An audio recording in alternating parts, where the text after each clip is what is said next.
Lucy Westenra's diary. The 12th of September. How good they all are to me. I quite love that dear Dr. Van Helsing. I wonder why he was so anxious about these flowers. He positively frightened me. He was so fierce. And yet he must have been right, for I feel comfort from them already. Somehow, I do not dread being alone tonight, and I can go to sleep without fear. I shall not mind any flapping outside the window. Oh, the terrible struggle that I have had against sleep so often of late, the pain of the sleeplessness, or the pain of the fear of sleep, with such unknown horrors as it has for me. How blessed are some people, whose lives have no fears, no dreads, to whom sleep is a blessing that comes nightly, and brings nothing but sweet dreams. Well, here I am tonight, hoping for sleep, and lying like Ophelia in the play, with virgin crowns and maiden struments. I never liked garlic before, but tonight it is delightful. There is peace in its smell. I feel sleep coming already.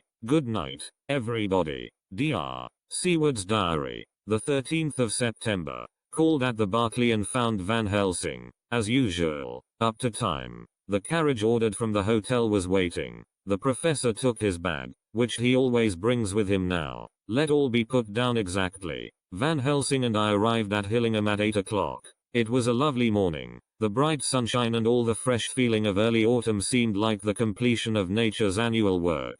The leaves were turning to all kinds of beautiful colors, but had not yet begun to drop from the trees. When we entered we met Mrs. Westenra coming out of the morning room. She is always an early riser. She greeted us warmly and said, "You will be glad to know that Lucy is better. The dear child is still asleep." I looked into her room and saw her, but did not go in, lest I should disturb her. The professor smiled, and looked quite jubilant. He rubbed his hands together, and said, "Aha, I thought I had diagnosed the case. My treatment is working." To which she answered, "You must not take all the credit to yourself, Doctor. Lucy's state this morning is due in part to me." "How you do mean, Mom?" asked the professor. "Well, I was anxious about the dear child in the night, and went into her room. She was sleeping soundly, so soundly that even my coming did not wake her, but the room was awfully stuffy. There were a lot of those horrible, strong-smelling flowers about everywhere, and she had actually a bunch of them round her neck. I feared that the heavy odor would be too much for the dear child in her weak state, so I took them all away and opened a bit of the window to let in a little fresh air. You will be pleased with her, I am sure." She moved off into her boudoir, where she usually breakfasted early. As she had spoken, I watched the professor's face, and saw it turn ashen gray. He had been able to retain his self-command whilst the poor lady was present, for he knew her state and how mischievous a shock would be. He actually smiled on her as he held open the door for her to pass into her room. But the instant she had disappeared he pulled me, suddenly and forcibly, into the dining room and closed the door. Then, for the first time in my life, I saw Van Helsing break down. He raised his hands over his head in a sort of mute despair, and then beat his palms together in a helpless way. Finally he sat down on a chair, and putting his hands before his face, began to sob, with loud, dry sobs that seemed to come from the very racking of his heart. Then he raised his arms again, as though appealing to the whole universe. "God, God, God," he said, "what have we done? What has this poor thing done, that we are so sore beset? Is there fate amongst us still, sent down from the pagan world of old, that such things must be, and in such way? This poor mother, all unknowing, and all for the best as she think, does such thing as lose her daughter body and soul, and we must not tell her, we must not even warn her, or she die, and then both die. Oh, how we are beset. How are all the powers of the devils against us?" Suddenly he jumped to his feet. "Come," he said, "come, we must see and act. Devils or no devils, or all the devils at once, it matters not, we fight him all the same." He went to the hall door for his bag, and together we went up to Lucy's room. Once again I drew up the blind, whilst Van Helsing went towards the bed. This time he did not start as he looked on the poor face with the same awful, waxen pallor as before. He wore a look of stern sadness and infinite pity. "As I expected," he murmured, with that hissing inspiration of his which meant so much. Without a word he went and locked the door, and then began to set out on the little table the instruments for yet another operation of transfusion of blood. I had long ago recognized the necessity, and begun to take off my coat, but he stopped me with a warning hand. "No," he said, Today you must operate. I shall provide. You are weakened already. As he spoke he took off his coat and rolled up his shirt sleeve. Again the operation. Again the narcotic. Again some return of color to the ashy cheeks. And the regular breathing of healthy sleep. This time I watched whilst Van Helsing recruited himself and rested.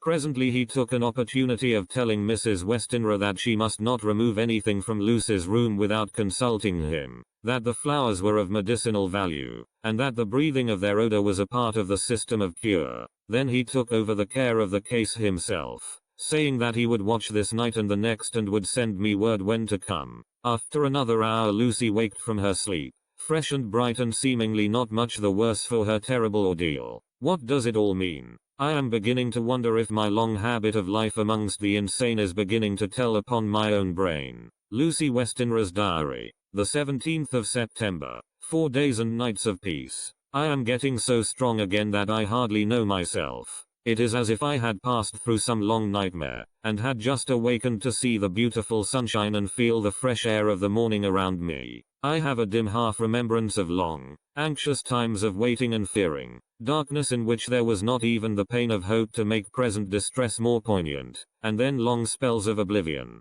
and the rising back to life as a diver coming up through a great press of water. Since, however, Dr. Van Helsing has been with me, all this bad dreaming seems to have passed away. The noises that used to frighten me out of my wits, the flapping against the windows, the distant voices which seemed so close to me, the harsh sounds that came from I know not where and commanded me to do I know not what, have all ceased. I go to bed now without any fear of sleep. I do not even try to keep awake. I have grown quite fond of the garlic, and a boxful arrives for me every day from Haarlem. Tonight Dr. Van Helsing is going away, as he has to be for a day in Amsterdam, but I need not be watched. I am well enough to be left alone.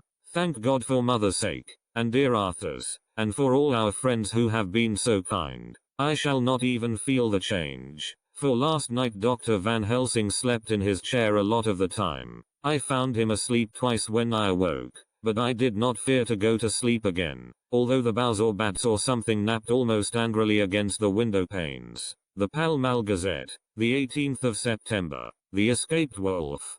Perilous adventure of our interviewer. Interview with the keeper in the zoological gardens. After many inquiries and almost as many refusals, and perpetually using the words Pall Mall Gazette as a sort of talisman, I managed to find the keeper of the section of the zoological gardens in which the wolf department is included. Thomas Bilder lives in one of the cottages in the enclosure behind the Elephant House, and was just sitting down to his tea when I found him. Thomas and his wife are hospitable folk, elderly, and without children, and if the specimen I enjoyed of their hospitality be of the average kind, their lives must be pretty comfortable. The keeper would not enter on what he called business until the supper was over, and we were all satisfied. Then when the table was cleared, and he had lit his pipe, he said, "Now, sir, you can go on and ask me what you want. You'll excuse me refusin to talk of professional subjects afore meals. I gives the wolves and the jackals and the hyenas in all our section their tea afore I begins to ask them questions."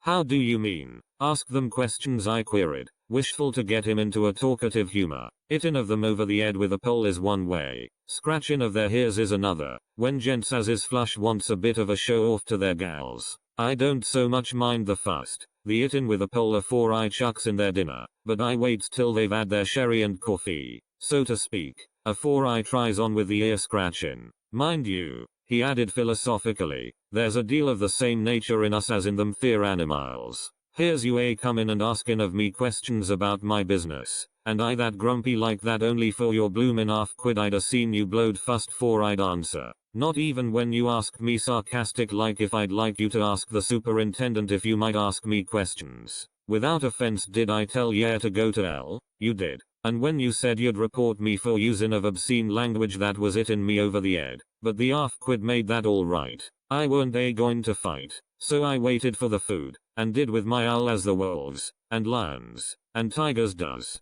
But, law love yer art, now that the old ooman has stuck a chunk of her tea cake in me, and rinsed me out with her bloomin' old teapot, and I've lit hup, you may scratch my ears for all you're worth, and won't get even a growl out of me. Drive along with your questions. I know what yer a comin' at. That air escaped wolf. Exactly. I want you to give me your view of it. Just tell me how it happened, and when I know the facts I'll get you to say what you consider was the cause of it, and how you think the whole affair will end. Alright, governor. This air is about the old story. That airwolf what we called Berserker was one of 3 grey ones that came from Norway to Jamratches, which we bought off him 4 years ago. He was a nice well-behaved wolf, that never gave no trouble to talk of. I'm more surprised at him for wanting to get out nor any other animal in the place. But, there, you can't trust wolves no more nor women. Don't you mind him, so broke in Mrs. Tom, with a cheery laugh. He's got mindin' the animals so long that blessed if he ain't like a old wolf myself. But there ain't no harm in him. Well, sir, it was about 2 hours after feedin' yesterday when I first hear my disturbance. I was making up a litter in the monkey house for a young puma which is ill, but when I heard the yelpin' and howlin' I came away straight. There was Berserker a tearin' like a mad thing at the bars as if he wanted to get out. There wasn't much people about that day, and close at hand was only one man, a tall, thin chap, with a hook nose and a pointed beard, with a few white hairs running through it. He had a hard, cold look and red eyes, and I took a sort of mislike to him, for it seemed as if it was him as they was irritated at. He had white kid gloves on his hands, and he pointed out the animals to me and says, "Keeper, these wolves seem upset at something. Maybe it's you," says I, for I did not like the airs as he give myself. He didn't get angry, as I hoped he would, but he smiled a kind of insolent smile, with a mouth full of white, sharp teeth. "Oh no, they wouldn't like me," he says. "Ah yes, they would," says I, imitatin' of him. "They always likes a bone or two to clean their teeth on about tea time, which you has a bag full." Well, it was a odd thing, but when the animals see us talkin' they lay down, and when I went over to Berserker he let me stroke his ear same as ever. That there man came over, and blessed but if he didn't put in his hand and stroke the old wolf's ears too. "Take care," says I. "Berserker is quick." "Never mind," he says. "I'm used to 'em." "Are you in the business yourself?" I says, taking off my hat, for a man what trades in wolves, etc., is a good friend to keepers. "No," says he, "not exactly in the business, but I have made pets of several," and with that he lifts his hat as polite as a lord, and walks away. Old Berserker kept looking after him till he was out of sight, and then went and lay down in a corner and wouldn't come out the ole heavening. Well, last night, so soon as the moon was up, the wolves here all began howling. There warn't nothing for them to howl at. There warn't no one near, except someone that was evidently callin' a dog somewheres out back of the gardings in the park road. Once or twice I went out to see that all was right, and it was, and then the howling stopped. Just before 12 o'clock I just took a look round afore turnin' in, and, bust me, but when I came opposite to old Berserker's cage I see the rails broken and twisted about and the cage empty. And that's all I know for certain. Did anyone else see anything? One of our gardeners was comin' home about that time from Harmony, when he sees a big grey dog comin' out through the garden edges. At least, so he says, but I don't give much for it myself. For if he did he never said a word about it to his missus when he got home, and it was only after the escape of the wolf was made known, and we had been up all nighter, huntin' of the park for Berserker, that he remembered seeing anything. My own belief was that the Harmony had got into his head. Now, Mr. Boulder, can you account in any way for the escape of the wolf? "Well, sir," he said with a suspicious sort of modesty, "I think I can, but I don't know as how you'd be satisfied with the theory." "Certainly I shall. If a man like you, who knows the animals from experience, can't hazard a good guess at any rate, who is even to try? Well then, sir, I accounts for it this way. It seems to me that wolf escaped, simply because he wanted to get out." From the hearty way that both Thomas and his wife laughed at the joke I could see that it had done service before, and that the whole explanation was simply an elaborate sell. I couldn't cope in badinage with the worthy Thomas, but I thought I knew a surer way to his heart, so I said, "Now, Mr. Boulder, we'll consider that first half sovereign worked off, and this brother of his is waiting to be claimed when you've told me what you think will happen." "Right wha, sir," he said briskly. "Ye'll excuse me, I know, for chaffin' of ye, but the old woman here winked at me, which was as much as telling me to go on." "Well, I never said the old lady. My opinion is this, that wolf is hidin' of, somewheres, The gardener what didn't remember said he was a galloping northward faster than a horse could go, but I don't believe him. 4. Yes sir. Wolves don't gallop no more nor dogs does. They not bein' built that way. Wolves is fine things in a storybook, and I dare say when they gets in packs and does be chivying something that's more afeard than they is, they can make a devil of a noise and chop it up, whatever it is. But, Lord bless you, in real life a wolf is only a low creature, not half so clever or bold as a good dog, and not half a quarter so much fight in him. This one ain't been used to fightin' or even to providin' for hisself, and more like he's somewhere round the park a-hidin' and a-shiverin' of, and, if he thinks at all, wonderin' where he is to get his breakfast from. Or maybe he's got down some area and is in a coal cellar. My eye, won't some cook get a rum start when she sees his green eyes shining at her out of the dark?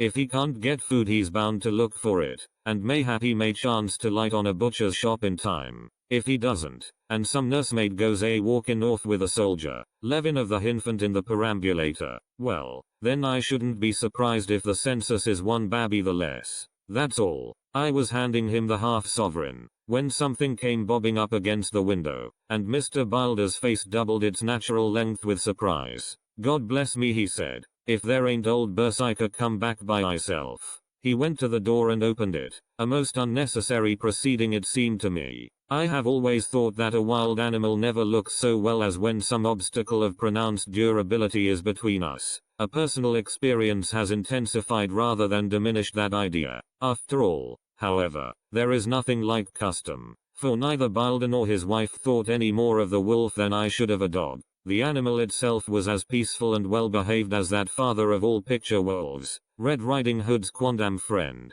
whilst moving her confidence in masquerade. The whole scene was an unutterable mixture of comedy and pathos. The wicked wolf that for half a day had paralyzed London and set all the children in the town shivering in their shoes, was there in a sort of penitent mood, and was received and petted like a sort of vulpine prodigal son. Old Bilder examined him all over with most tender solicitude, and when he had finished with his penitent said, "There, I knew the poor old chap would get into some kind of trouble. Didn't I say it all along? Here's his head all cut and full of broken glass. He's been getting over some bloomin' wall or other. It's a shame that people are allowed to top their walls with broken bottles. This here's what comes of it. Come along, Berserker." He took the wolf and locked him up in a cage, with a piece of meat that satisfied, in quantity at any rate, the elementary conditions of the fatted calf, and went off to report. I came off, too, to report the only exclusive information that is given today regarding the strange escapade at the zoo. Dr. Seward's diary. The 17th of September, I was engaged after dinner in my study posting up my books, which, through press of other work and the many visits to Lucy, had fallen sadly into arrear. Suddenly the door was burst open, and in rushed my patient, with his face distorted with passion. I was thunderstruck, for such a thing as a patient getting of his own accord into the superintendent's study is almost unknown. Without an instant's pause he made straight at me. He had a dinner knife in his hand, and, as I saw he was dangerous, I tried to keep the table between us. He was too quick and too strong for me, however, for before I could get my balance he had struck at me and cut my left wrist rather severely. Before he could strike again, however, I got in my right and he was sprawling on his back on the floor. My wrist bled freely, and quite a little pool trickled onto the carpet. I saw that my friend was not intent on further effort, and occupied myself binding up my wrist, keeping a wary eye on the prostrate figure all the time. When the attendants rushed in, and we turned our attention to him, his employment positively sickened me. He was lying on his belly on the floor licking up, like a dog, the blood which had fallen from my wounded wrist. He was easily secured, and, to my surprise, went with the attendants quite placidly, simply repeating over and over again, "The blood is the life. The blood is the life. I cannot afford to lose blood just at present. I have lost too much of late for my physical good, and then the prolonged strain of Lucy's illness and its horrible phases is telling on me. I am overexcited and weary, and I need rest, rest, rest. Happily Van Helsing has not summoned me, so I need not forego my sleep. Tonight I could not well do without it." Telegram. Van Helsing, Antwerp, to Seward, Carfax. Sent to Carfax, Sussex, as no county given. Delivered late by 22 hours. the 17th of September. Do not fail to be at Hillingham tonight. If not watching all the time frequently, visit and see that flowers are as placed. Very important. Do not fail. Shall be with you as soon as possible after arrival. Dr. Seward's Diary. The 18th of September. Just off for train to London. The arrival of Van Helsing's telegram filled me with dismay. A whole night lost, and I know by bitter experience what may happen in a night. Of course it is possible that all may be well, but what may have happened? Surely there is some horrible doom hanging over us that every possible accident should thwart us in all we try to do. I shall take this cylinder with me, and then I can complete my entry on Lucy's phonograph. Memorandum left by Lucy Westenra, the 17th of September, night. I write this and leave it to be seen, so that no one may by any chance get into trouble through me. This is an exact record of what took place tonight. I feel I am dying of weakness, and have barely strength to write, but it must be done if I die in the doing. I went to bed as usual, taking care that the flowers were placed as Dr. Van Helsing directed, and soon fell asleep. I was waked by the flapping at the window, which had begun after that sleepwalking on the cliff at Whitby when Mina saved me, and which now I know so well. I was not afraid, but I did wish that Dr. Seward was in the next room, as Dr. Van Helsing said he would be, so that I might have called him. I tried to go to sleep, but could not. Then there came to me the old fear of sleep, and I determined to keep awake. Perversely sleep would try to come then when I did not want it. So, as I feared to be alone, I opened my door and called out, "Is there anybody there?" There was no answer. I was afraid to wake Mother, and so closed my door again. Then outside in the shrubbery I heard a sort of howl like a dog's, but more fierce and deeper. I went to the window and looked out, but could see nothing, except a big bat, which had evidently been buffeting its wings against the window. So I went back to bed again, but determined not to go to sleep. Presently the door opened, and Mother looked in, seeing by my moving that I was not asleep, came in, and sat by me. She said to me even more sweetly and softly than her wont, "I was uneasy about you, darling, and came in to see that you were all right. I feared she might catch cold sitting there, and asked her to come in and sleep with me. So she came into bed, and lay down beside me. She did not take off her dressing gown, for she said she would only stay a while and then go back to her own bed. As she lay there in my arms, and I in hers, the flapping and buffeting came to the window again. She was startled and a little frightened, and cried out, 'What is that?' I tried to pacify her, and at last succeeded, and she lay quiet, but I could hear her poor dear heart still beating terribly. After a while there was the low howl again out in the shrubbery, and shortly after there was a crash at the window, and a lot of broken glass was hurled on the floor. The window blind blew back with the wind that rushed in, and in the aperture of the broken panes there was the head of a great,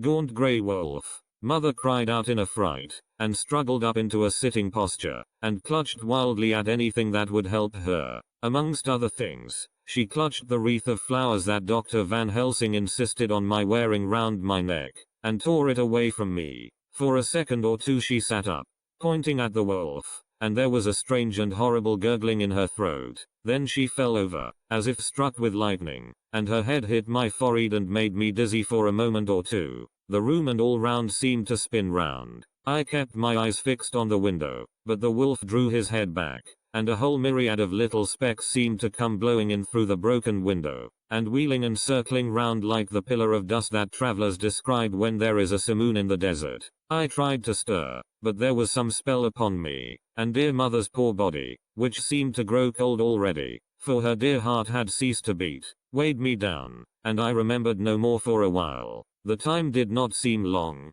but very, very awful, till I recovered consciousness again. Somewhere near, a passing bell was tolling, the dogs all round the neighborhood were howling, and in our shrubbery, seemingly just outside, a nightingale was singing. I was dazed and stupid with pain and terror and weakness, but the sound of the nightingale seemed like the voice of my dead mother come back to comfort me. The sound seemed to have awakened the maids, too, for I could hear their bare feet pattering outside my door. I called to them, and they came in, and when they saw what had happened, and what it was that lay over me on the bed, they screamed out. The wind rushed in through the broken window, and the door slammed to. They lifted off the body of my dear mother, and laid her, covered up with a sheet, on the bed after I had got up. They were all so frightened and nervous that I directed them to go to the dining room and have each a glass of wine. The door flew open for an instant and closed again. The maid shrieked, and then went in a body to the dining room, and I laid what flowers I had on my dear mother's breast.